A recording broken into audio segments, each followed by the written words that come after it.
नमस्कार मित्रों, मैं विकास शाक्य एक बार फिर से आप सबका स्वागत करता हूं अपने चैनल पर। और आज हम देखने जा रहे हैं कठोपनिषद, इसके दूसरे चैप्टर की तीसरी वल्ली का अगला भाग। इसके बाद अगला जो भाग आएगा वो आखिरी भाग होगा कठोपनिषद का, और कठोपनिषद वहीं पर समाप्त हो जाएगा। ठीक है, आइए देखते हैं आज इस भाग में हम क्या देखने वाले हैं, क्या कुछ बताया गया है इस भाग में मृत्यु के देवता यम के द्वारा नचिकेता को।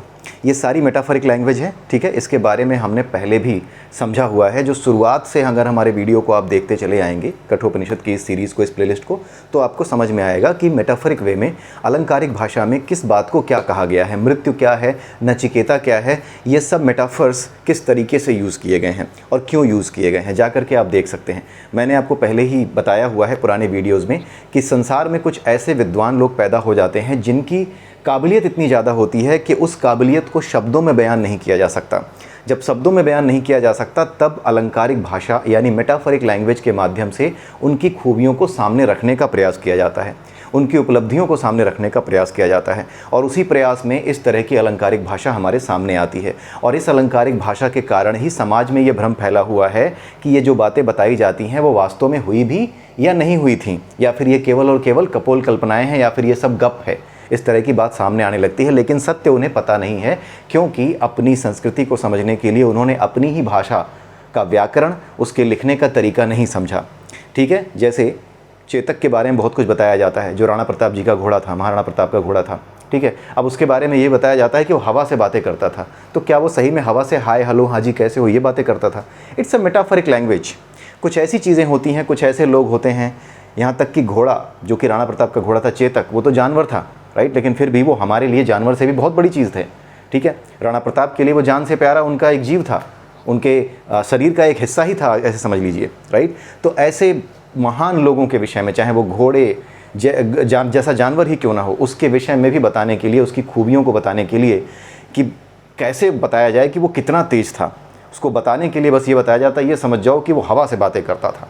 It's a metaphoric language. ऐसे ही हमारे सारे के सारे ग्रंथ, जितने भी ग्रंथ हैं, चाहे वो महाभारत हो, रामायण हो, इन सब में भगवान राम की, भगवान कृष्ण की, इन लोगों के बारे में जितनी बातें बताई गई हैं, कुछ बातें जो कि ऐसी हैं जो कि व्यावहारिक जीवन में हमारे और आपके समझ में आने लायक हैं, लेकिन कुछ बातें ऐसी हैं जहाँ पर इनकी जो खासियत थी, इनके अंदर जो एक प्रकार का एक चरित्र था इनका, इसको व्यक्त करने के लिए शब्दों की कमी पड़ जाती है। तो शब्दों की इस कमी को पूरा किया जाता है अलंकारिक भाषा से। भगवान बुद्ध के बारे में भी बताया जाता है कि जब वो पैदा हुए थे तो वो 7 कदम चले थे पैदा होते ही, और जहाँ जहाँ उन्होंने कदम रखे थे वहाँ वहाँ कमल के फूल खिल गए थे। कभी देखा है ऐसा बच्चा कि पैदा होते ही 7 कदम चले और जहाँ जहाँ चले वहाँ पे कमल के फूल खिल जाएं? महात्मा बुद्ध इतने चरित्रवान और इतनी ज़्यादा खूबियों के साथ पैदा हुए व्यक्ति थे, इतनी ज़्यादा खूबियाँ लेकर पैदा हुए थे कि बचपन से ही उनके अंदर प्रतिभा दिखने लगी थी कि ये किस प्रकार के व्यक्ति आगे चल कर के बनने वाले हैं, राइट। तो इसीलिए ये बताने के लिए कि ऐसे लोग बड़े ही भाग्य से पैदा होते हैं। और वो 7 कदम जो चले थे, वो 7 कदम क्या हैं?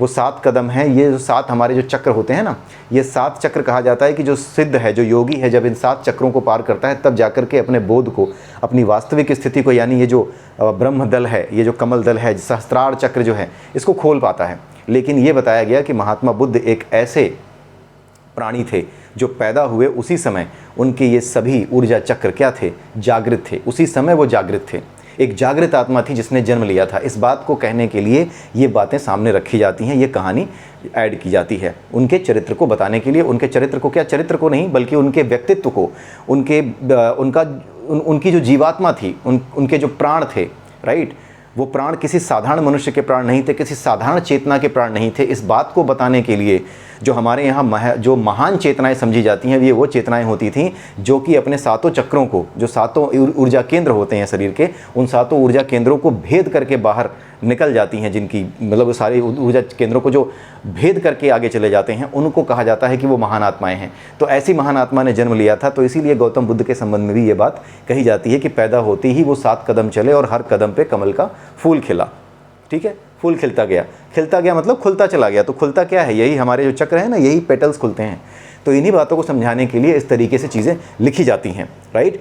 इनके भीतर जो एक प्रकार का जो चेतना थी, जो जागृत चेतना थी, उसकी व्याख्या शब्दों में नहीं की जा सकती, उसका वर्णन शब्दों से नहीं किया जा सकता। इस वजह से मेटाफरिक भाषा का, अलंकारिक भाषा का इस्तेमाल करके हमारे यहाँ शास्त्र ग्रंथ लिखे गए हैं। लेकिन आजकल के मूर्ख जो कि अपनी ही भाषा, अपने ही देश से नफरत करते हैं, अपने ही देश से नफरत करना, अपनी ही भाषा से नफरत करना, ये लोग क्या कर बैठे हैं, ये लोग ऐसे काम कर बैठे हैं कि अपनी ही भाषा और अपनी ही संस्कृति से दूर हो करके इन्होंने क्या किया है कि इसका अपमान करना भी शुरू कर दिया है। समझने का प्रयास ही नहीं करते हैं कि आखिर में अगर ऐसी भाषा लिखी गई होगी तो क्यों लिखी गई होगी, ऐसी बात लिखी गई होगी तो क्यों लिखी गई होगी। जबकि बचपन में खास करके उत्तर प्रदेश और बिहार के विद्यार्थी जो उत्तर प्रदेश और बिहार में पढ़े हैं, उनके मुँह से ये बातें सुन करके तो बड़ा अजीब लगता है, क्योंकि उत्तर प्रदेश, बिहार, मध्य प्रदेश, इन जगहों पे हिंदी में विशेष रूप से पढ़ाई होती है। और हिंदी में जब बातें पढ़ाई जाती हैं तो वहाँ पर स्पष्ट रूप से अलंकारों के बारे में, रस के बारे में, ठीक है, श्रृंगार रस, भक्ति रस, आपका जो रौद्र रस, वीर रस, ये सारे रस और किस प्रकार से अतिशयोक्ति अलंकार, ठीक है, ये सारी बातें पढ़ाई जाती हैं। इसके बावजूद भी आज के समय में यही लोग, ये लोग भी, खास करके इन इलाकों से लोग जो कि हिंदी पढ़ के आए हैं, वो लोग भी अपनी संस्कृति और अपनी सभ्यता और इन स्क्रिप्चर्स का अपमान करते आपको दिख जाएंगे। इससे बड़ा दुर्भाग्य, या फिर ये कह लीजिए कि इससे बड़ी विडंबना और क्या हो सकती है, ठीक है। तो इसीलिए मैं कहता हूँ कि ये जितनी भी बातें हैं, इनको समझने के लिए आपको अलंकारिक भाषा का ज्ञान और अपनी भाषा से प्रेम, इस भाषा के व्याकरण के बारे में जानकारी निश्चित रूप से लेनी चाहिए। अदरवाइज़ ये सब पढ़ने की, देखने की, इस वीडियो पे आने की कोई ज़रूरत नहीं है, क्योंकि समझ में ही नहीं आएगा। मेरी बातें भी बेकार, पाखंड ही लगेंगी। बीच में से कहीं भी कोई लाइन अगर आप चला करके देखोगे ना, तो लगेगा पता नहीं क्या बता रहा है यार, ये कैसे पढ़े लिखे लोगों के बीच में कैसी बातें कर रहा है। नहीं, आपको शुरू से देखना पड़ेगा, जो मैं कह रहा हूँ उसको समझना पड़ेगा कि ये कह क्या रहा है। प्रीरिक्विजिट्स बता रहा हूँ मैं आपको। तो प्रीरिक्विजिट्स यानी कि जो आवश्यकताएँ हैं, इन चीज़ों को पढ़ने से पहले जो आवश्यकताएँ हैं, जो आवश्यक चीज़ें हैं, वो बता रहा हूँ, ठीक है। वो अगर आपने पूरी नहीं की हैं, प्रीरिक्विजिट्स आपने पूरी नहीं की हैं, तो फिर ये बातें समझ में आने से रहीं। बीच में कहीं पर भी आप मेरी वीडियो को आगे ले जाके देखेंगे ना, तो ऐसे लगेगा कि ये पता नहीं क्या बाबाओं वाली बातें हो रही हैं, ठीक है। तो इस चीज़ का ध्यान रखिएगा और उसके बाद ही सनातन संस्कृति और उसके ग्रंथों को पढ़ने समझने का प्रयास कीजिएगा अपने आप से, अगर आप कर रहे हैं। अगर गुरु की कृपा है तो फिर तो कोई बात ही नहीं है, क्योंकि गुरु तो आप तभी धारण करोगे जब आप अपनी संस्कृति और अपनी सभ्यता पर पूरा विश्वास हो। और ये जो बातें बताई जाती हैं, आत्मा, परमात्मा वो है, ब्रह्म है, ठीक है, ये सारी बातें जो बताई जाती है, जब तक इस पर विश्वास नहीं हो तब तक तो आप गुरु धारण ही नहीं कर सकते। तो अगर गुरु धारण किया है तो कोई बात नहीं, लेकिन अगर आप स्वाध्याय कर रहे हैं, अपने आप से पढ़ रहे हैं, अभी तक गुरु आपको प्राप्त नहीं हुए हैं, गुरु ने आपको खोजा नहीं, आपके गुरु ने आपको खोजा नहीं है, तब तक के लिए, जब तक आप अपने आप से अध्ययन कर रहे हैं, तब तक के लिए इस बात को ध्यान में रखना बहुत ज़रूरी है कि ये सारी मेटाफरिक भाषा में लिखी गई या अलंकारिक भाषा में लिखी गई चीज़ें हैं। आइए शुरू करते हैं कठोपनिषद के इस भाग को। पिछले भाग में आपने देखा कि सबसे लास्ट श्लोक जो था उसमें ये बताया गया था कि उस समय जब कि हमारी सभी इंद्रियां आत्मा में लय हो जाती हैं, यानी जिस चीज़ से निकले थे हम, जब उसी चीज़ में, उसी तत्व में समा जाते हैं, ठीक है, तो उस गति को क्या कहते हैं? परम गति कहते हैं। लेकिन आगे ये बताया जा रहा है, उसके आगे की बात अब यहाँ बताई जा रही है कि उस स्थिर इंद्रिय धारणा को ही योग कहते हैं। यानी जब आपकी समस्त इंद्रियां क्या बताती हैं? जितनी भी चेष्टाएं हैं वो इंद्रियों से हम पूरा करते हैं। और अब जितनी इंद्रियां हैं जिनसे हम चेष्टाएं करते थे, अब हमारी चेष्टाएं जिन इंद्रियों के माध्यम से दिखती थीं, वो सभी इंद्रियां किस में चली गईं? आत्म तत्व में, यानी कि मूल तत्व में, जिससे कि ये सब बनी थी। उसी ब्रह्म तत्व से, उसी गॉड पार्टिकल से जिससे कि ये सब बना था, अब वापस उसी गॉड पार्टिकल में चला गया। जब उसी गॉड पार्टिकल में चला गया तो गॉड पार्टिकल से जब आप निकले थे तब बुद्धि बनी थी, तब महत तत्व बना था। महत तत्व वो कच्चा पदार्थ है, रॉ मटेरियल है, जिससे कि बुद्धि बनती है, ठीक है। तो वो महत तत्व भी अब क्या है? समा गया, सब कुछ उसमें समा गया। तो जब महत तत्व भी नहीं रहा तो बुद्धि भी कहाँ रहेगी? नहीं रहेगी। इसका मतलब ये नहीं है कि बुद्धि से आप काम नहीं करोगे, इसका मतलब ये है कि आप किसी तरह की चेष्टा नहीं करोगे। बुद्धि से होने वाली जो इंद्रियों का सहायता लेकर के बुद्धि चेष्टा करती है, अब वो चेष्टाएं नहीं होंगी। अब आपके सामने जो भी आएगा, इन इंद्रियों से आप जो है एक ऐसे समझ के काम करेंगे कि जैसे ये इंद्रियां समेत मैं इस प्रकृति का, इस पूरी की पूरी सृष्टि का एक दास हैं, ठीक है। और जो मेरे सामने आया है उस काम को करने के लिए मैं अपनी इन इंद्रियों का इस्तेमाल करूंगा। बस इस तरीके से आप काम करते हैं कि मैं इनका इस्तेमाल करूंगा। बुद्धि इस्तेमाल करते हो आप, लेकिन बुद्धि इस्तेमाल इसलिए नहीं करते कि आप चेष्टा करो। किसी चीज़ को पाने की चेष्टा करने के लिए बुद्धि इस्तेमाल करना आप बंद कर देते हो। यानी किसी काम को करने पर, कोई काम आपके सामने आया है तो उस काम को करने पर क्या मिलेगा क्या नहीं मिलेगा, इस भाव से दूर रह करके आप काम करना शुरू कर देते हो। इसी को परम गति कहते हैं, ठीक है। कुल मिलाकर के मेन चीज़ क्या है? भाव। भाव आने पर जो काम आप करें उसको कहते हैं चेष्टा युक्त कार्य। और भाव के बिना आपके मन में सुख का, दुख का, घृणा का, प्रेम का, जितने भी भाव हैं जो आपके भीतर इलेक्ट्रिकल चार्जेस को बढ़ाते घटाते हैं, उसका कॉम्बिनेशन ऊपर नीचे करते हैं, उन भावों के बिना जब आप अपना काम करते हैं तब उस स्थिति को क्या कहा जाता है? योग की स्थिति कहा जाता है या इंद्रिय धारणा की स्थिति कहा जाता है। ठीक है, तो इस योग की स्थिति में, इस इंद्रिय धारणा की स्थिति में ही हम योग में कहे जाते हैं। लेकिन इस योग की स्थिति में हम प्रमाद रहित हो जाते हैं। ठीक है, प्रमाद रहित, वही बात जो ही मैं कह रहा हूँ कि बिना चेष्टा के हम काम करते हैं। आगे इसी चीज़ को स्पष्ट किया गया है ताकि कोई ये ना समझ ले कि बुद्धि से काम करना बंद कर दिया यानी कि अब जो है आलसियों की तरह पड़े रहते हैं कहीं। ये नहीं है मतलब इसका मतलब बताया गया है कि हम प्रमाद रहित हो जाते हैं, यानी हमारे चित्त की चंचलता, मुझे ये चाहिए, वो चाहिए, ये करूँगा तो सुख मिलेगा, ये करूँगा तो आनंद मिलेगा, वो करूँगा तो अच्छा लगेगा, ये सारी जो चंचलता है ये समाप्त हो जाती है। फिर आप संसार को ऐसे देखते हो जैसे किसी चीज़ में उलझे बिना उस कार्य को करना है। जैसे रेलवे स्टेशन पर एक गार्ड खड़ा होता है, ट्रेन आती है, ट्रेन जाती है, उसको बस झंडी दिखाता है, वो उस ट्रेन में बैठने वाला नहीं है। बस उसको इतना रहता है कि आएगी ट्रेन तो मैं हरी झंडी या लाल झंडी दिखा दूंगा, अपने कर्तव्य का पालन कर दूंगा, लेकिन इसमें से किसी ट्रेन में मुझे चढ़ना नहीं है, कहीं मुझे जाना नहीं है। इस भाव के साथ जब कोई काम करने लगता है कि जो काम मेरे सामने आया है ये मेरा कर्तव्य है, मुझे इसे कर देना है, ठीक है, इसके बदले में क्या आ रहा है क्या नहीं आ रहा है, क्या मिलेगा क्या नहीं मिलेगा, उस भाव से मुक्त हो जाता है वो।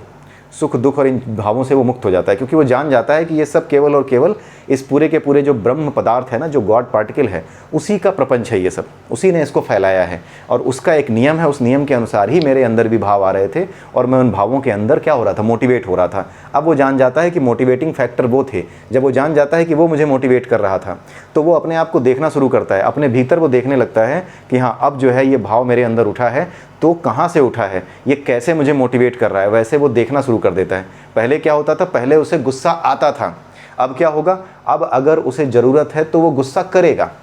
पहले गुस्सा आता था, अब वो गुस्सा करेगा, यानी गुस्सा करने का नाटक करेगा। अगर उसके काम की ये ज़रूरत है कि वो गुस्सा करे तो वो गुस्सा करने का नाटक करेगा। ये होता है, ये फ़र्क आ जाता है। एक डिफरेंस बताने के लिए मैं आपको बता रहा हूँ, क्योंकि ये बातें इतनी सीधी नहीं है कि शब्दों में बताई जा सकें सीधे सीधे। ये कब होता है उसकी पहचान बताई जा रही है, राइट। ये तब जब आप इंद्रियों के साथ योग में होते, इंद्रियों की धारणा जब योग में आत्मा में स्थित हो जाती है, स्थिर इंद्रिय धारणा हो जाती है, यानी आत्मा में स्थित हो जाती है, तब उस केस में क्या स्थिति होती है, आपका व्यवहार कैसा होता है, उस व्यवहार को आप जानने के बाद ये समझ पाएंगे कि हाँ इस स्थिति में आने के बाद आप जो है उसके साथ एक हो गए हो। और लेकिन तब भी आप उसको बता नहीं पाओगे कि ये कैसी स्थिति है, आप बता नहीं पाओगे, किसी को शब्दों में नहीं बता पाओगे कि समय लगता कैसा है। जैसे जब आप गहरी नींद में सोते हो तो सोकर के जब जगते हो तो किसी को बता नहीं पाते कि वो अवस्था क्या थी, कैसा लग रहा था। बस आपको अच्छा लगता है उठने के बाद कि नहीं यार बड़ा आराम मिला था, सुख से सोया था, लेकिन कहाँ था, कैसा था, होना क्या होता है, ना होना क्या होता है, इसमें से कोई बात आप बता नहीं पाओगे। ठीक है, तो ये जो प्रमाद रहित स्थिति है जिसमें कि आपको जरा सा भी चंचलता नहीं आती कि मैं ये करूं वो करूं, ये कर लूँगा तो सुख मिलेगा, वो कर लूँगा तो दुखी हो जाऊँगा, ये नहीं हुआ तो दुखी हो जाऊँगा, ये सब चीज़ें गायब हो जाती हैं। ठीक है, और ये प्रमाद रहित स्थिति, अप्रमत्तत्व जिसको कहते हैं दूसरे शब्द में, वो निरंकुश होती है। निरंकुश का मतलब क्या है, निरंकुश का मतलब क्या होता है, अगर कोई चीज़ है आपके वश में ना आए, पकड़ में ना आए, ठीक है, वो निरंकुश है। उसी प्रकार से ये जो अप्रमत्तत्व यानी प्रमाद रहित जो स्थिति होती है जिसमें आपकी चंचलता समाप्त हो जाती है, ये चंचलता से विहीन या फिर चंचलता न रहने वाली जो स्थिति है ना, ये निरंकुश हो जाती है। यानी आप चाह करके भी अब चंचल नहीं हो सकते। ठीक है, चंचलता रहित स्थिति ऐसी चंचलता रहित हो जाती है, योग से ठीक पहले ऐसी चंचलता रहित स्थिति हो जाती है कि आप चाह करके भी अब किसी स्थिति में आपका मन चंचल नहीं हो सकता। ठीक है, आप चंचलता को यानी इस संसार में वापस आप नहीं आ सकते, यानी इस संसार में जितनी भी चेष्टाएं आप करते थे पहले कि इससे सुख मिलेगा उससे दुख मिलेगा, पूर्णता की जो आपकी अभिलाषा थी कि मैं ये कर लूँगा तो पूर्ण हो जाऊँगा, वो कर लूँगा तो पूर्ण हो जाऊँगा, एक के बाद दूसरी पूर्णता की आप पूर्णता का जो लक्ष्य था आप निर्धारित करते चले जा रहे थे, वो सारे लक्ष्य क्या होंगे, एक एक करके समाप्त हो जाएंगे। उन लक्ष्यों में से कोई लक्ष्य आपके जीवन का नहीं रह जाएगा जो इस संसार में आपको आनंद की अनुभूति कराने के लिए आप सोचते थे कि ये आवश्यक होगा, वो लक्ष्य रह ही नहीं जाएंगे। ठीक है, तो ऐसी स्थिर इंद्रिय धारणा को योग कहते हैं। उस समय प्रमाद रहित हो जाते हैं, यानी हम किसी प्रकार की चेष्टा नहीं करते, सांसारिक चेष्टा नहीं करते, अभी भी बुद्धि का इस्तेमाल करते हो, अभी भी इंद्रियों का इस्तेमाल करते हो, लेकिन उन बुद्धि और इंद्रियों का इस्तेमाल केवल और केवल कैसे करते हो, कोई चीज़ आई है अपना कर्तव्य समझ के उसको कर दिया, उसमें उलझते नहीं हो। ठीक है, उदाहरण मैंने दे दिया, वो जो रेलवे गार्ड है।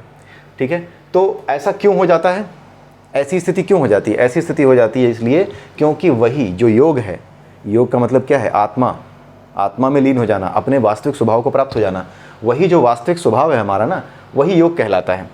उससे मिल जाना ही योग कहलाता है। और वही योग क्या है, उत्पत्ति और विनाश दोनों का कारण है। उत्पत्ति का कारण कैसे है, क्योंकि आत्मा यानी जो गॉड पार्टिकल है उसी में विस्फोट होता है तो सब कुछ उत्पन्न होता है, महत्त्व प्रकट होता है। ठीक है, पहले योग में था, योग से वियोग हुआ, फूटा, तो ये सब प्रकट हुए और सांसारिक चेष्टाएं प्रकट हुई। और वियोग से जब योग हुआ, वापस जब जुड़े, ठीक है, तो उस स्थिति में क्या कहा गया, उस स्थिति को योग कहा गया। इसको क्या कहा गया, वियोग। ये विनाश है एक तरीके से। और जब वापस जुड़ गए तो ये योग है। ठीक है तो ये योग ही, और योग क्यों है हमेशा, क्योंकि इससे फटने के बाद भी जो आत्म तत्व है यानी कि जो कि गॉड पार्टिकल है, उसके फटने के बाद भी ये गॉड पार्टिकल वेव के फॉर्म में फैला हुआ है और एक ही है। वेव के फॉर्म में इधर से लेकर उधर तक वो एक ही है, एक ही सत्ता है। तो ये वियोग है जिसमें ये सब तरफ फैल गया। ठीक है, वो तब भी जो है एक था, वो उत्पत्ति का कारण था इस संसार की, सॉरी इस चीज़ के यानी कि इस गॉड पार्टिकल के विनाश का कारण, विनाश तो नहीं होता, एक तरीके से इसके वियोग का कारण था।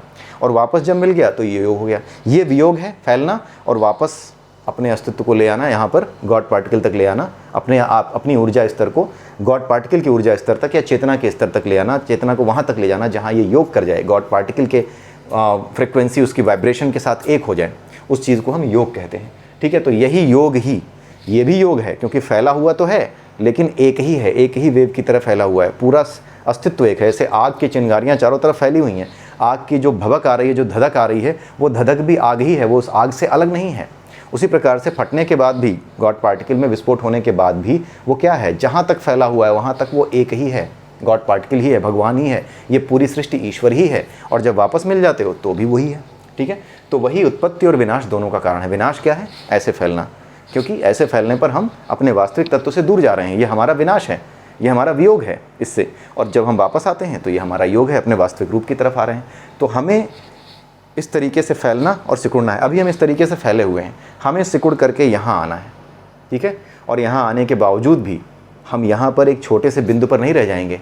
ठीक है, यहाँ आने के बावजूद भी ये तो पूरी सृष्टि अंत में जाकर के ऐसे एक बिंदु पर रह जाएगी, लेकिन हम अपने भीतर, हमारे भीतर जो ब्रह्मांड है, हमारे भीतर जो आत्म तत्व है, वो जब अपने आत्म तत्व पे आके सिकुड़ जाएगा तो वो आत्म तत्व क्या है, उस परमात्म तत्व के भीतर ही है। तो जब तक ये पूरा संसार रहेगा तब तक ये आत्म तत्व अपने यहाँ आने के बावजूद भी इस पूरे के पूरे परमात्म तत्व की वजह से जो फैला हुआ है उसमें अभी भी जो कार्य हो रहे हैं, जो घटनाएं हो रही हैं, वो घटनाएं आपकी तरफ आएंगी। लेकिन अब जब आपकी तरफ आएंगी तो आप क्या करोगे, आपकी चेष्टाएं, आपकी इंद्रिय विषय सब समाप्त हो चुके हैं। तो निर्लिप्त भाव से अब आप उस काम को कर पाओगे क्योंकि आप आत्म तत्व के रूप में हो गए हो। फिर आप आत्म तत्व यानी चिंगारी बन चुके हो। और ये क्या है, परमात्मा आग है। तो जो चिंगारी है वो आग के साथ मिलकर काम करेगी। तो किस स्तर पर काम करेगी, उसी स्तर पर काम करेगी जिस स्तर पर आग काम कर रही है। यानी आपके स्वभाव में और परमात्मा तत्व के स्वभाव में, परमात्मा के स्वभाव में कोई अंतर नहीं रह जाएगा। और उस स्थिति में ये आत्म तत्व धारण करने वाला व्यक्ति क्या कहलाता है, अवतार कहलाता है। ठीक है, ये बात है, ये समझाया गया है आपके, ये गीता पे इस गोरखपुर से मैं पढ़ा रहा हूँ। ठीक है, और इसमें जो व्याख्या है उस व्याख्या के अनुसार ही मैं अपनी समझ के आधार पर, अपने बाकी जो स्क्रिप्चर्स हैं उनके ज्ञान के आधार पर यहाँ पर इसकी व्याख्या कर रहा हूँ। ठीक है, आगे ये बताया गया है कि वह है ऐसा न जानने वाले को यह कैसा प्राप्त हो। कुछ लोग कहते हैं ना, देखिए जो ये ब्रह्म है जिसे कहा जाता है, अगर आप केन उपनिषद भी पढ़ें तो उसमें भी बताया गया है कि ना तो वो आँखों से देखा जा सकता है, ना वो कानों से सुना जा सकता है, ना ही उसका मन से मनन किया जा सकता है। क्योंकि वो आँख की भी आँख है, कान का भी कान है, मन का भी मन है, इसलिए इंद्रियों के द्वारा उसे प्राप्त नहीं किया जा सकता। वो इंद्रियों के द्वारा अप्राप्य है। जब वो इंद्रियों के द्वारा अप्राप्य है, इस तरह से लोग जो जानते हैं वो तो इसके लिए आगे बढ़ जाते हैं। जिनको इस बात का अनुभव है जो इस बात को जानते हैं कि इंद्रियों द्वारा प्राप्त नहीं किया जा सकता, वो अपने गुरु की बातों पर या शास्त्रों की बातों पर जो समझाया गया है, जो साइंटिफिक मेथड्स दिए गए हैं उस तक पहुंचने के लिए उन पर विश्वास करके आगे बढ़ते हैं। लेकिन जो लोग ये कहते हैं कि जो हमें दिखता नहीं हम उसे मान कैसे लें, वो लोग उस तत्व को कैसे प्राप्त करें, कैसे प्राप्त कर सकते हैं, वो कैसे पहुँचेंगे उस तक। ठीक है, हालांकि ऐसे लोगों की श्रेणी उस समय जो ये उपनिषद लिखे गए उस समय उदाहरण ज़्यादा नहीं थे, राइट। अदरवाइज़ आज के समय में अगर हम उदाहरण देखें तो जो लोग कहते हैं कि जिस चीज़ को हमने देखा नहीं उसे मान कैसे लें। देखा तो तुमने एटम भी नहीं होगा, केवल किताब में पढ़ा है, वैज्ञानिकों ने बता दिया है, तुम मानते हो, राइट। अपनी आंखों से देख तो नहीं सकते। विद्वानों ने यानी वैज्ञानिकों ने शोध करके बता दिया है कि एटम होता है, आपने उस पर विश्वास कर लिया है, राइट। अपनी आंखों से देखा नहीं है। उसी प्रकार से इस आत्म तत्व के विषय में जो विद्वान हैं, जो महर्षि हैं, उन्होंने बताया है और उन महर्षियों की बातों पर विश्वास करके आपको अगर आगे बढ़ना है तो बढ़िए, नहीं तो फिर रहने दीजिए। ठीक है, ये विश्वास का ही खेल है। बिना विश्वास किए आप आगे नहीं बढ़ सकते। विश्वास बड़ी चीज़ है। एडिसन को अगर विश्वास नहीं होता तो जो तार्किक लोग उस पर हंस रहे थे, उन हंसने वालों की हंसी सुन करके अगर उसने अपना काम रोक दिया होता तो बल्ब का आविष्कार होने में हो सकता है थोड़ा और समय लगता। ठीक है, ये चीज़ है। तो विश्वास ज़्यादा बड़ी चीज़ है। तार्किक आदमी उपलब्ध जानकारियों का मोहताज होता है, लेकिन जो विश्वास होता है वो उपलब्ध जानकारियों से पार जाता है। वो अज्ञात की गहराइयों में कूदने का साहस रखता है। साहस अज्ञात की गहराइयों में कूदने का उसी के पास है जिसका विश्वास मजबूत है। जो तर्क पर जीता है वो तो उपलब्ध जानकारियों के आधार पर जीता है। अगर कोई जानकारी ऐसी उसके पास है जो कहीं उपलब्ध स्रोतों के आधार पर मैच करती है, तब तो वो कहेगा हाँ मैं मानता हूँ, हाँ ठीक है। लेकिन वो खुद अज्ञात की गहराइयों में कूदने का साहस नहीं करता। जितने भी तार्किक लोग खुद को कहते हैं, उन लोगों ने कभी कोई चीज़ खोजी नहीं है। वामपंथी बन के किताबें लिख दी होंगी ढेर सारी, ठीक है, लेकिन उन्होंने कभी कुछ खोजा नहीं है, कुछ नया खोजा नहीं है। खोजा नया उसी ने है जो मलंग था, लेकिन जिसे विश्वास था कि मैं ये काम कर जाऊँगा। वो बिना किसी भावना के कि मैं कर पाऊँगा, पास हो जाऊँगा, फेल हो जाऊँगा, वो लगा रहा। एडिसन हज़ारों एक्सपेरिमेंट कर गया, 10,000 प्रयोग करने के बाद वो एक बल्ब बना पाया। राइट, तो विश्वास बड़ी चीज़ है। तो विद्वानों का जब ये अनुभव होता है, जब वो सत्य की रस्सी पकड़ लेते हैं, भले ही अंधेरे में ये ना दिख रहा हो कि ये रस्सी की जो आखिरी गांठ है ना वो कहाँ है, लेकिन उसे ये तो पता है कि रस्सी मैंने कोई पकड़ ली है और ये रस्सी है, तो इसका मतलब है इसका दूसरा छोर कहीं तो होगा। और जब इस रस्सी को पकड़ कर मैं आगे बढ़ रहा हूँ तो मैं आगे बढ़ पा रहा हूँ, ये रस्सी कहीं तो टिकी हुई है। उस टिके हुए स्थान की खोज में, मतलब आपकी बुद्धि आपको ये बताती है। जैसे न्यूटन था, बार बार सेब नहीं गिरता था, चीज़ों को ऊपर से नीचे गिरते हुए देखता था, बार बार सोचता होगा, राइट, बार बार सोचता होगा, लेकिन एक रस्सी उसकी पकड़ में आ गई थी कि कोई तो शक्ति होगी। ये ऐसे नहीं है कि ऊपर गई चीज़ नीचे आ जाती है, कोई शक्ति होगी कि ऊपर फेंकी गई चीज़ ऊपर नहीं जाती। हम सब ये सोचते हैं कि अरे ऊपर फेंकोगे तो नीचे ही तो आएगा। उस समय कुछ लोग ऐसे भी थे जो कहते थे ऊपर फेंकोगे तो नीचे ही तो आएगा, लेकिन जो न्यूटन था वो ये कहता था कि नहीं, कोई तो बात होगी। उसकी सोच ही अलग थी। वो उपलब्ध जानकारियों के आधार पर नहीं चल रहा था, वो उपलब्ध जानकारियों से पार निकल गया। उस समय भी लोग ऐसे ही थे, कहते थे कैसी बातें करता है, चीज़ ऊपर फेंकेगा तो नीचे नहीं आएगी, अरे जो ऊपर फेंकेगा वो नीचे ही तो आएगी। उनके लिए कुछ आश्चर्य नहीं था इसमें, लेकिन उसके लिए बहुत बड़ा आश्चर्य था कि ऊपर फेंकी चीज़ ये ऊपर क्यों नहीं निकल गई, ये नीचे आई क्यों। उसके हिसाब से सब ऊपर चला जाना चाहिए था, यानी उसने विरुद्ध विचार रखा। तो जो विरुद्ध विचार रखने वाले लोग होते हैं, जो प्रचलित मान्यताओं से, उपलब्ध जानकारियों से दूर हटते हैं, यानी जो तार्किक विचारों से दूर हट करके अपने विश्वास की डोर पकड़ के बैठते हैं, अपने विचारों की डोर पकड़ करके बैठते हैं, अपने गहन दर्शन की, अपने गहन, आप दर्शन की बजाय आप ये कह सकते हो जिसको कहते हैं अन्वेषण, जिसको कहते हैं खोजबीन करने की जो प्रवृत्ति होती है, उस गहन अन्वेषण की प्रवृत्ति के साथ जो आगे बढ़ते हैं वो ही विश्वास के साथ आगे बढ़ रहे होते हैं। और ऐसे ही लोग कुछ ना कुछ खोजते हैं। जो बाकी के हैं ना, वो केवल टीवी पे बैठ के डिबेट करते हैं, मैं नहीं मानता, मैंने भगवान नहीं देखा तो वो नहीं होता, मैंने नहीं देखा हनुमान जी उड़ते तो वो होते हैं। इन गधों को ना अलंकारिक भाषा की समझ है और ना ही बेसिक जो अंडरस्टैंडिंग होती है उसकी समझ है। कुछ भी समझ नहीं है उनको, कुल मिलाकर के समझ ही नहीं है। ठीक है, आपकी कानों को वो आवाज़ें नहीं सुनाई देती जो 20 हर्ट्ज से कम हैं और 20,000 हर्ट्ज से ज़्यादा हैं। 20 से 20,000 हर्ट्ज के बीच की आवाज़ ही हमें सुनाई देती है। ठीक है, बाकी आवाज़ें नहीं सुनाई देती। ठीक है, फिर भी आदमी ये कहता है कि जिस चीज़ को मैं सुन नहीं सकता, देख नहीं सकता, उसको मानूंगा नहीं। अबे तुम्हारी औकात कितनी है? तुम्हारी औकात कानों के लिए 20 से 20,000 हर्ट्ज है बस। आँखों के लिए एक लिमिट है उसकी, इस त्वचा के लिए हर चीज़ को अनुभव करने की वो नहीं है। सूंघने की ताकत है, कुत्ते से तुम्हारी कमज़ोर है, तुम्हारी लिमिट है, तुम्हारी जानवर से कमज़ोर है। तुम कह रहे हो कि जिस चीज़ को हम अनुभव नहीं कर सकते, देख नहीं सकते, छू नहीं सकते, सुन नहीं सकते, उसे मान नहीं सकते। अरे तुम्हारी औकात क्या है? तुम तो सृष्टि में जो आवाज़ें हैं जो 20 हर्ट्ज से नीचे हैं, 20,000 हर्ट्ज से ऊपर, उनको नहीं सुन पाते हो। तुम्हारी औकात क्या है? तुम कह रहे हो कि नहीं, इन चीज़ों से जो नहीं दिखे उसको मानेंगे नहीं। वैज्ञानिकों ने, शोध करने वालों ने जब बता दिया कि हाँ 20,000 हर्ट्ज से ऊपर आवाज़ें ये होती हैं, 20 हर्ट्ज से नीचे आवाज़ें जो है चमगादड़ निकालता है, तब तुम मान गए। ठीक है, उसी प्रकार से विद्वानों ने बताया है कि वह है। उसको खोजने के लिए, उसको जानने के लिए कोई एक्सपेरिमेंट करके आपको नहीं दिखाया जा सकता। ठीक है, जैसे 20,000 हर्ट्ज से नीचे की आवाज़ अगर आपको सुननी है तो वो कैसी सुनाई देती है, वो कोई यंत्र, आपके कान नहीं सुन सकते।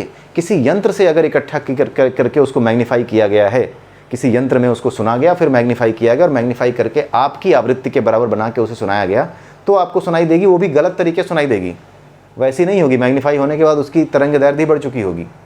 ठीक है, उसकी वेवलेंथ ही बढ़ चुकी होगी, वो उस रूप में सुनाई ही नहीं देगी, आप सुन ही नहीं सकते। फिर भी आप मानते हो, वैज्ञानिक भी नहीं सुना सकता आपको, आपके कानों को खींच के ऐसा ऐसा टेढ़ा मेढ़ा करके भी ना नहीं सुना सकता, कहे कि हाँ खींचो कान इसका, आई 20,000 हर्ट्ज से ऊपर, लो सुनो बेटा, नहीं करा सकता। फिर भी आप मानते हो ना कि 20,000 हर्ट्ज से ऊपर की आवाज़ें होती हैं। उसी प्रकार से विद्वानों ने, महर्षियों ने ये बताया है कि वो है, उन्होंने अपने अनुभव के आधार पर उसे जाना है और उसके आधार पर संसार में होने वाली समस्त घटनाओं की व्याख्या सांख्य दर्शन के आधार पर, योग दर्शन के आधार पर की है। इसीलिए वह है, ऐसा न जानने वाले को ये कैसे प्राप्त हो, ऐसा न जानने वाले को प्राप्त नहीं होता अगर उसे श्रद्धा नहीं है, उसे विश्वास नहीं है तो। और इसको पकड़ करके अगर वो आगे नहीं बढ़ता कि वो है तो चलो देखूं तो सही वो है क्या, कैसे जाना जाएगा, तो कैसे जानना जाएगा, तो उसके लिए वो योग के रास्ते पे चलता है। लेकिन जो विश्वास ही नहीं करता, गया ना जब मैंने देखा ना उसको मानता, उसके लिए योग क्या करूँगा, बेकार है सब, ऐसे मूर्खों को कभी ये प्राप्त नहीं हो सकता। ठीक है, यहाँ पर कार्य कारण सिद्धांत और तत्व भाव से जानने की बात कही है यम ने, या फिर ये कह लीजिए कि जो शंकराचार्य हैं उन्होंने इस तरीके से इसकी व्याख्या की हुई है। तो कार्य कारण सिद्धांत का मतलब क्यों बताया यहाँ पे, इसलिए बताया है जैसे कि इस संसार में हमारा अनुभव है कि कोई भी अगर काम हो रहा है तो उसका कोई ना कोई कारण है। अगर इस संसार में हर काम के होने के पीछे कोई ना कोई कारण होता है तो इस संसार के होने के पीछे भी कोई ना कोई कारण होगा ही होगा, ये अपने आप सिद्ध है। ठीक है, बिना किसी कारण के कार्य कारण सिद्धांत हर जगह हमने देखा है, कार्य कारण सिद्धांत हर जगह हम देख रहे हैं। ठीक है, उजाला होता है, सूर्य है, अंधेरा होता है, पृथ्वी घूमती है, सूर्य पीछे चला जाता है, ठीक है, दूसरी जगह चला जाता है, इसलिए हम अंधेरा देखते हैं, राइट। तो हर कार्य के पीछे, हर घटना के पीछे कोई ना कोई कारण है। तो जब हर घटना के पीछे, इस संसार में होने वाली हर घटना के पीछे कोई ना कोई कारण है, तो इसी तर्क को आगे बढ़ाएंगे तो इस संसार के होने के पीछे भी कोई ना कोई कारण है, ये स्पष्ट रूप से क्लियर होता है। लेकिन कुछ लोग क्या कहते हैं, नहीं हम नास्तिक, हम नहीं मानते संसार किसी ने बनाया है, लेकिन इस संसार में होने वाली हर घटना के पीछे कोई ना कोई है। ऐसे मूर्खतापूर्ण तर्क जो अपनी ही आपको काटते हों, ये तर्क केवल वामपंथी गधे ही दे सकते हैं, मुझे तो नहीं लगता कोई और इनको देता होगा। ठीक है, आइए आगे देखते हैं। संपूर्ण कामनाओं के नाश पर ही उसका ज्ञान होता है। ये बात जो है गौतम बुद्ध की जो बात थी कि तृष्णाओं का विनाश करोगे तभी तुम्हें बोध प्राप्त होगा, ये वही चीज़ है।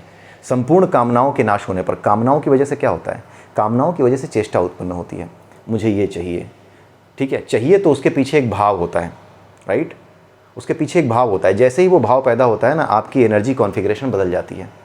आपकी एनर्जी कॉन्फ़िगरेशन बाहर की, यानी इस प्रकृति की एनर्जी कॉन्फ़िगरेशन से डिफ़र कर जाती है आपके भीतर, और जब ये डिफ़र करती है तो एक इम्प्रिंट बना लेती है। और अगर आपकी प्रवृत्ति ऐसी ही बनी रही कि हर चीज़ के पीछे आप भागते हैं, हर चीज़ में आप सुख खोजने का प्रयास करते हैं, राइट, तो आपकी प्रवृत्ति यानी कि आपकी टेंडेंसी ऐसी बन जाती है कि आपकी आदत में वो शुमार हो जाता है, वो आपकी आदत में आ जाता है। यानी कि वो जो एनर्जी का कॉन्फ़िगरेशन है ना, वो परमानेंटली आपके भीतर ही सेटल हो जाता है। ये बॉडी तो ख़त्म हो जाती है, लेकिन जो परमानेंट एनर्जी सेटलमेंट है ना, जो कि आपके अंतःकरण में या फिर मनोमय कोश में स्थित हो जाता है, उसकी वजह से क्या होता है, उसकी वजह से होता ये है कि आगे चल करके जब ये शरीर समाप्त हो जाता है तो ये जो टोटल एनर्जी सेटलमेंट है, ये एनर्जी कॉन्फ़िगरेशन है, इसके साथ आपकी जो जीवात्मा हवा में उड़ रही होती है, वो एक सही शरीर को या उपयुक्त शरीर को खोज रही होती है जिसमें ये ट्यून हो सकती है। जैसी चेष्टाएं वैसा शरीर उसको मिलता है, जैसी भावनाएं, मतलब हर एक भावना, जैसे अगर मेरी भावना लोगों को परेशान करने की, लोग कहते हैं ना अगले जन्म में सूअर बनोगे, क्यों कहते हैं, अगर तुमने ये किया तो अगले जन्म में सूअर बनोगे। ठीक है, क्यों कहते हैं, क्योंकि कुछ लोग ऐसे होते हैं जिनकी आदतें ही सूअरों वाली होती हैं, जो आदतों से एक ऐसे जानवर से एक वो रखते हैं, लगाव रखते हैं कि वो सूअर होता है। एक ऐसे आदतों से, एक ऐसे जानवर से लगाव रखने का नहीं, एक ऐसे जानवर के जैसी अपनी प्रवृत्ति को बना लेते हैं। गंदा रहना, ठीक है, गंदगी में रहना, ठीक है, और गंदगी फैलाना, ठीक, इस तरह के लोग जो होते हैं ये क्या होते हैं, अपनी आदत को सूअरों जैसा बना लेते हैं। गंदा खाना, उल्टा सीधा खाना, इसको पसंद करना, जो चीज़ें खाने लायक नहीं हैं उनको खाना, अप्राकृतिक हैं उनको खाना, राइट। ऐसी प्रवृत्ति वाले लोग क्या बन जाते हैं, सूअर बन जाते हैं। यानी कि इनकी एनर्जी इस लेवल की हो जाती है कि वो एनर्जी एक सूअर जैसे जानवर की एनर्जी से या उसकी फ्रिक्वेंसी से मेल खाती है। इसलिए जब बॉडी ख़त्म होती है, तो जब ये बॉडी नहीं रही तो एक नई बॉडी इसको चाहिए। तो अब ये आदमी की बॉडी नहीं बचेगी उसके पास, अब बचेगी बॉडी जो उसके लिए उपलब्ध है, तो उसमें जाके वो ये एनर्जी ट्यून हो जाएगी। सारा खेल एनर्जी का है, सारा खेल वेवलेंथ उसकी एनर्जी का है, उस वेव की वेवलेंथ की एनर्जी का है, सब कुछ वेव है, ठीक है। वो उसकी जो एनर्जी होगी, उसकी जो फ्रिक्वेंसी होगी, उसके अकॉर्डिंग जहाँ पर भी जैसी भी बॉडी होगी जिसमें वो मैनिफेस्ट कर सकती है खुद को, वो एनर्जी जहाँ पर रह करके वो इन कामनाओं को जी सकती है, उसी में ट्यून हो जाएगी। किसी की चेष्टा कुत्तों जैसी है, किसी की चेष्टा दूसरों को पीठ पीछे नुकसान पहुंचाने की है तो वो सांप बन जाएगा। ये सांप की प्रवृत्ति है। तो जैसी इस बात को बताने के लिए केवल ये बातें लिखी गई हैं कि तुम्हारी प्रवृत्ति अगर ऐसी है कि धोखे से तुम किसी को काटते हो, मारते हो, तुम धोखे से किसी मतलब कोई तुम पर विश्वास करता है, सामने मीठे बने हो और पीठ पीछे तुम उसका घात करते हो, राइट, आस्तीन का सांप जिसको कहा जाता है, तो ये प्रवृत्ति क्या है? सांपों जैसी है, ठीक है। तो इसलिए कहा जाता है कि जैसी चेष्टा रखोगे, जैसी चेतना रखोगे, वैसी एनर्जी आपकी होगी, वैसी ही आपकी प्रवृत्ति बनेगी और प्रवृत्ति के अनुसार वैसी ही आपकी एनर्जी होगी। जैसी आपकी एनर्जी होगी वैसी एक वेव होगी आपकी, आप एक वेव को रिप्रेजेंट करेंगे। हर एनर्जी एक वेव है, तो जैसी एनर्जी होगी वैसी ही एक वेव को रिप्रेजेंट आप कर रहे होंगे। उस वेव की एक फ्रिक्वेंसी होगी, वो फ्रिक्वेंसी जिस रेडियो में यानी जिस शरीर में ट्यून हो सकती है, उसी शरीर में आप इस शरीर से निकलने के बाद ट्यून हो जाओगे, ठीक है। लेकिन जब सभी कामनाओं का विनाश हो जाएगा तो ट्यूनिंग का स्कोप ही नहीं रह जाएगा, ठीक है। सभी कामनाओं का विनाश होने पर किसी शरीर में जो भोगने के लिए होता है, जो संसार की ओर भागता है, राइट, जो चेष्टाएं करता है कि संसार में सुख है, सूअर को पोटी खाने में सुख आता है, हर तरह का जीव है इस संसार में। तो जब तक जैसी जैसी कामनाएं बची हुई हैं तब तक इस संसार में किसी न किसी शरीर से ट्यून होंगे। लेकिन कामनाओं के खत्म होते ही यानी प्रवृत्ति का विनाश होने पर, जो आपकी प्रवृत्ति है, उसकी टेंडेंसी है, उसका जो विनाश हो जाएगा, उसके बाद क्या होगा? उसके बाद जो है आप उसका ज्ञान कर पाओगे। ज्ञान होने का मतलब ये नहीं कि आपको कुछ पता लग जाएगा, आप उसके साथ एक हो जाओगे। योग ही ज्ञान है, योग में स्थित हो जाना ही ज्ञान है, उसी को ज्ञान कहते हैं। क्योंकि जो इस प्रकृति को चला रहा है, ये जो प्रकृति की ऊर्जा है जो इस प्रकृति को चला रही है, उसको पता है कि ये प्रकृति कैसे चलनी है, यानी उसे ज्ञान है। वास्तविक ज्ञान वही है कि ये प्रकृति चलनी कैसे है। तो जब आप अपनी फ्रिक्वेंसी को उसकी फ्रिक्वेंसी से ट्यून कर लेते हो तो आपको अपने आप वो ज्ञान मिल जाता है, आपको खुद पता लग जाता है। शब्दों में आप जितना कह सकते हो उतना कह पाते हो, और उसी का नतीजा होता है ये ग्रंथ जो आपके सामने हैं, जो उन बातों को कहते हैं, ठीक है। तो संपूर्ण कामनाओं के नाश पर ही उसका ज्ञान होता है। अमर्त्य होकर वह ब्रह्म भाव को प्राप्त होता है। इसको बताने की जरूरत नहीं है, ब्रह्म भाव वही होता है। ज्ञान की स्थिति, योग की स्थिति ही ब्रह्म भाव की स्थिति है। तो इसी के साथ ये वीडियो यहीं समाप्त होता है। अगले वीडियो में फिर मिलेंगे, तब तक के लिए जय सिया राम, जय श्री कृष्णा, जय श्री राधे, ओम नमः शिवाय।